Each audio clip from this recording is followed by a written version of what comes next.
बहुत समय पहले की बात है। एक गांव था जिसका नाम था काला कुआं। ये गांव चारों तरफ से घने जंगलों से घिरा हुआ था।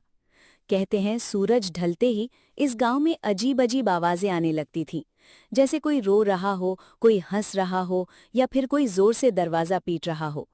गांव के लोग सूरज ढलने से पहले अपने घरों में बंद हो जाते थे। गांव के बीचों बीच एक बहुत पुराना कुआं था, जिसे लोग भूतों का कुआं कहते थे। मान्यता थी कि कई साल पहले गांव में हैजा फैला था और सैकड़ों लोगों की मौत हुई थी। गांव वालों ने उन सबको उसी कुएं में फेंक दिया था। तब से वो आत्माएं वहां भटक रही थीं। एक दिन शहर से एक युवा पत्रकार रवि गांव की भूतिया कहानियों की सच्चाई जानने आया। गांव वालों ने उसे बहुत मना किया, लेकिन वो नहीं माना।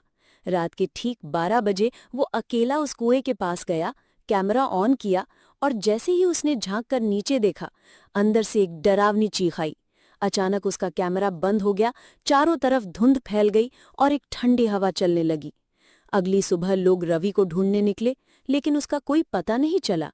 उसका कैमरा कुएं के पास टूटा हुआ मिला और स्क्रीन पर सिर्फ एक आखिरी फुटेज थी।